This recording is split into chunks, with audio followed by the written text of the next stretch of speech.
I've been playing a lot of 4 Against Darkness recently. The main reason is that I showed it to my daughters that are now 7 and 9. They loved it desperately. They fell in love. And we have been playing it basically daily for the last 2 weeks or so. They come back from school and they say, okay, we're going to take a little break, get a snack, get our homework done, but then next we're gonna play the 4 Against game. And I say the 4 Against game because we played the basic game, we played the expert game, and then we started exploring some of the other modules. What I'm gonna do in this video is to tell you about one of these expansions, which is called Night or Destiny, and it is inspired by Arthurian lore. So here you are a paladin, which is a new class introduced in the module, and you're looking for the Grail, and then you need to bring it to King Arthur, and then you'll be happy, and you will win the game if you do so before one or several possible bad things happen. It is an adventure that I downloaded from the website Wargame Vault, and then, like I did for other modules, I printed it and I added it to my Tome of Holding that has all of my 4 Against Darkness materials. And there's still room for more, so I think we will have more stuff. That's the magic of the Tome of Holding. You can always add new things. So in this video I'm going to tell you about Night of Destiny, as I said, here from the tome. I'm not going to show it to you because I don't want to give you spoilers. Part of the fun, of course, is exploring these modules and figure out what they have to offer. It's a fairly short adventure. You can play it in about an hour. Also from the point of view of the material, if you're worried about printing stuff, it's a 28 pages to print, plus a couple of other adventure record sheets. And so it's very self-contained. It's very, I wouldn't say minimalistic, because there is enough stuff here to get the sense of story that you want when you're playing a 4 Against game. And there are a couple of adjustments that have been made to fit the theme. One thing is there's a proper solitaire module, meaning that, well, 4 Against Darkness and all of the other games are solitaire friendly in the sense that you can play them all by yourself, controlling all characters, but also they can be played cooperatively because you can have any number of players controlling that party of 4 heroes. Here is solitaire in the sense that you have a single hero, which again does not preclude the option of you playing it with other people. Usually it is myself and my daughter Louisa that play this module. My daughter Amelia is more interested in stuff that has more monsters in it. This is what we could say low fantasy because there isn't a lot of supernatural stuff. It is mainly you a paladin fighting against other knights, fighting against robbers, rebels, etc., etc. Which can be a nice change of pace, precisely if you are just into the high fantasy stuff. And even if you're into that stuff, it doesn't feel boring or bland, mainly because the adventure is fairly short. Otherwise, I think if you were playing for hours and hours and you were just being challenged by other knights, and I also would want more monsters. But as is, it is more uniform from the thematic point of view, but that also fits the theme, so it's fine for what it is, as a short adventure. I complained when I reviewed some game books recently precisely about the fact that it felt too realistic, and because of that they were too uniform in what they had to offer thematically, but it works here because of the short span, because I would say the novelty and how different it is from other adventures. Great thing that we have here, the Paladin. It is a new class. It quickly became my daughter Louisa's favorite class. She has her Paladin, and now she created several Paladins, and she also brings them then to the main 4 Against Darkness games, which you can do. They're perfectly transferable. The Paladin is basically a warrior that fears nothing. Surprising no one who knows my daughter Louisa, precisely she fell in love with the Paladin. She loves the tanks. She's a little tank leader. Warriors, even those a little too bland, but barbarians and paladins, that's her stuff. That's what she really likes. The Paladin is basically a warrior, so adds his level when attacking, can carry pretty much any weapon.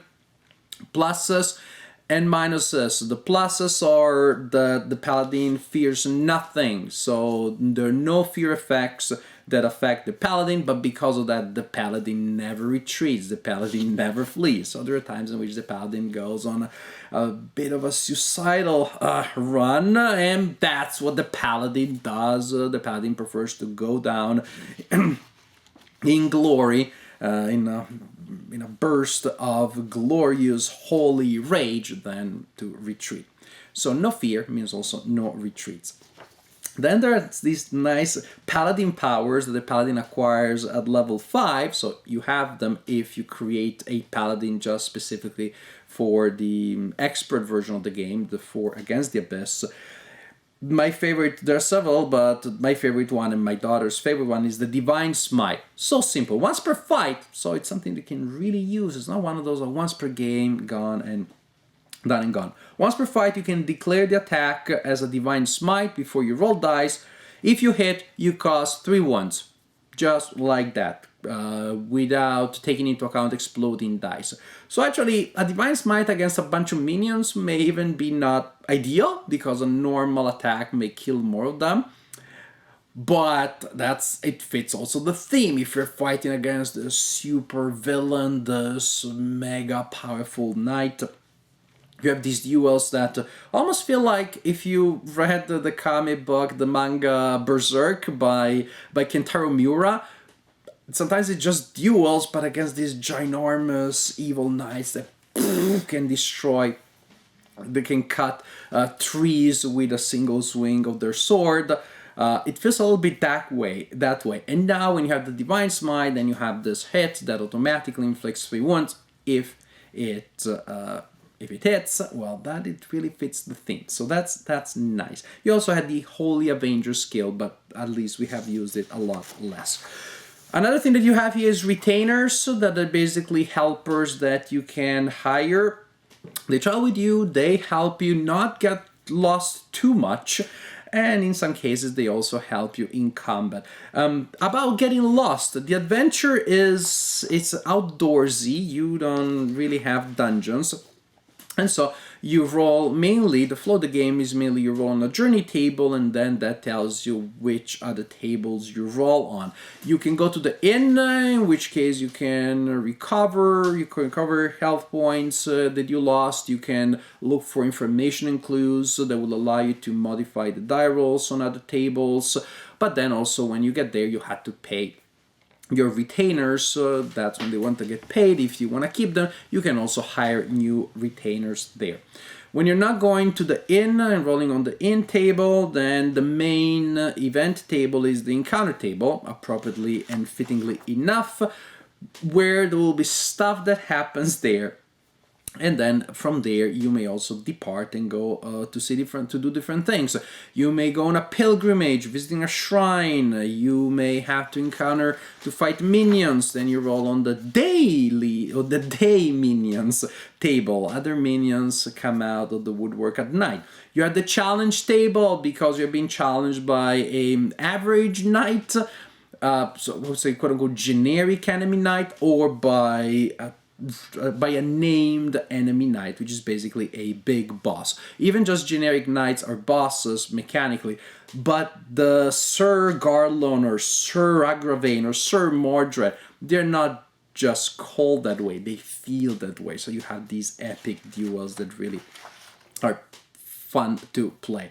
You may embark on side quests, and also an interesting concept, you have piety points, because you're a pious person. You're not just fighting all of these enemies for self-aggrandizement, although of course you're leveling up, so you get that in the bargain, but you're not a looter, and so you are a pious knight, and you need to accumulate those pious points to complete your quest. What do you need to do exactly to find the Grail?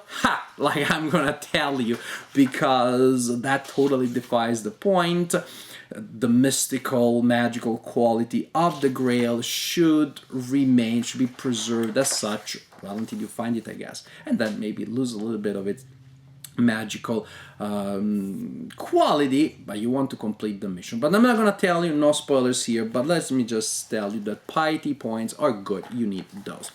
It's a fun adventure that feels very different from other 4 Against Darkness adventures, not just because it's only one hero, but because of that selfless quality, because of that sense of like a loftier mission, of a higher mission that really is it befits the theme and feels like a nice change of pace.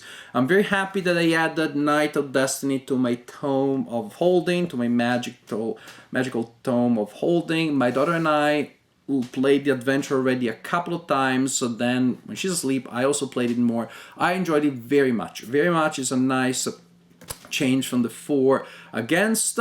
And the Paladin, just nice to have the Paladin and then to add it to the other groups. It has been really nice change of pace, or really nice extra just resource that you have. I would say my daughter Louisa's favorite group is for 4 Against Darkness is now Paladin, Barbarian, Cleric, and Rogue. And from time to time we drop the Rogue and just put a regular warrior, because my daughter Louisa, age 7, she's a tank leader. She just likes that.